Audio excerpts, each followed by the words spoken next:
Hello, today I'm going to be doing a little bit of a different video. I am going to be reading a prologue from a book in Australian, in an Australian accent, because I have really, I think in my head, mastered the Australian accent in a way, or Melbourne or such, and I am really loving always talking Australian like this. I am not Australian, but I think I could pass right. Well, I'm drinking champagne, John. I know that you came very close now, like zoom, soon, but I'm going to be reading a prologue from this book called The Anniversary by Hilary Boyd, and I haven't started reading it, and for people who doesn't know, I love to read. Before I do that, I'm going to put on my reading glasses, and I think my red lipstick really matches. Oh shit, they were very dirty. There's been a long time since I have read a book, but today I'm going to read a book. I did go to the library here and I did get a few books because I really want to read a lot now, because I do love to read, and we have Christmas break now.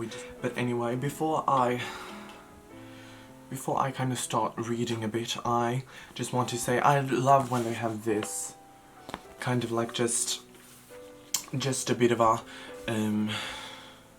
message or whatever, and it says, "Do not grieve. Anything you lose comes around in another form." And I think this is so true. Anyway, is my glasses broken like this? No, I don't.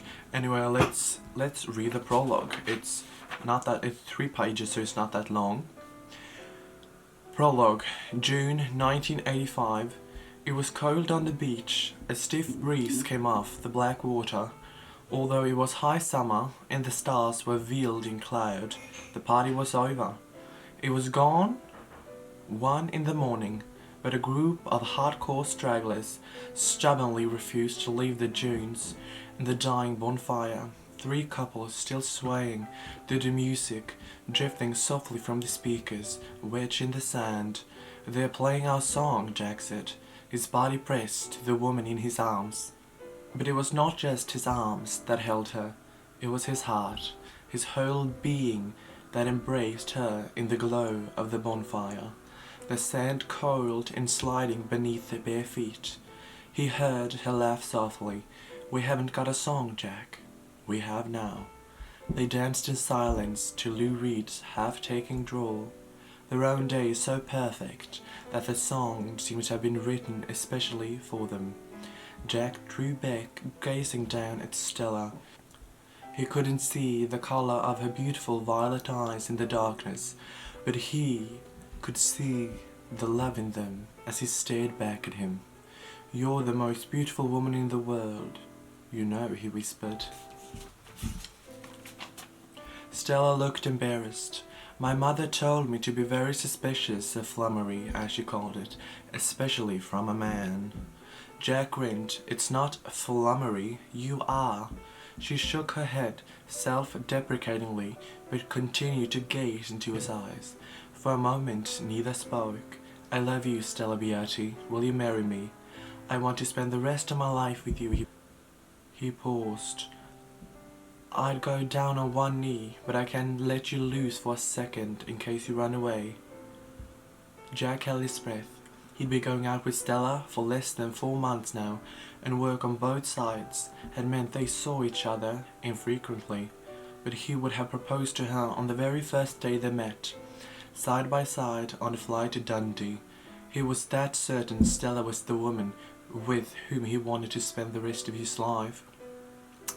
They had been so totally absorbed in each other, he remembered, that neither was properly aware of the plane bucking and lurching like a rodeo bronco as it repeatedly circled the runway, trying to land in the storm, until other passengers, drained white by fear, were talking about it later in the small Scottish arrivals hall.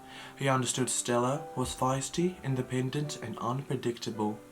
He hoped with all his heart that she loved him too. But now, as he waited for her to reply, he took nothing for granted. Jack saw her expression flit through surprise, then weariness. He thought he might explode with anticipation. Then her eyes filled with tears, her face opening up into a dazzling smile. "Is that a yes?" he asked attentively. As she still didn't speak, she nodded. "It's definitely a yes." Then she added, "I love you too, Jack Holt." He whooped with joy, arching back as he hugged her tight. Lifting her off the sand, the others on the beach, drunk or stoned, or both, paid no attention whatsoever as he twirled her ecstatically in his arms. When he put her down, both of them breathless and laughing, he saw Stella was shivering despite the heat still emanating from the bonfire. The t-shirts and shorts they'd worn for what had been a gloriously sunny day were now totally inadequate on the chilly nighttime beach.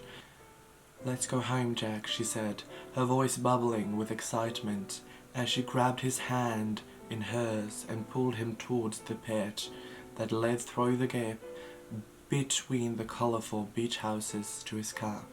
"Let's go home and make love to each other till the end of time."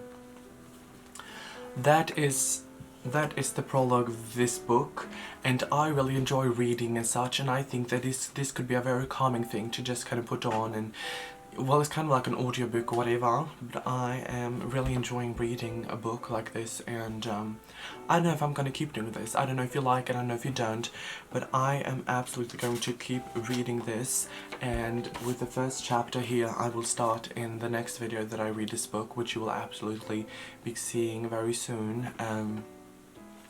Anyway, I want to thank you for watching this video, and I don't know if I talk Australian all the time in this, or if it's even remotely close to Australian, but I really enjoy doing so, and I really hope that you like this video in a way, or if it's calming you for a way or such. I really like the intimacy of reading a book and whatever, and as I said, I didn't even know if that was Australian.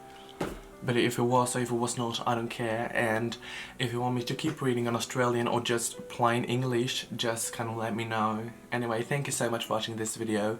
I hope you have a fabulous, fabulous, fabulous night, day, morning, or whatever. Bye.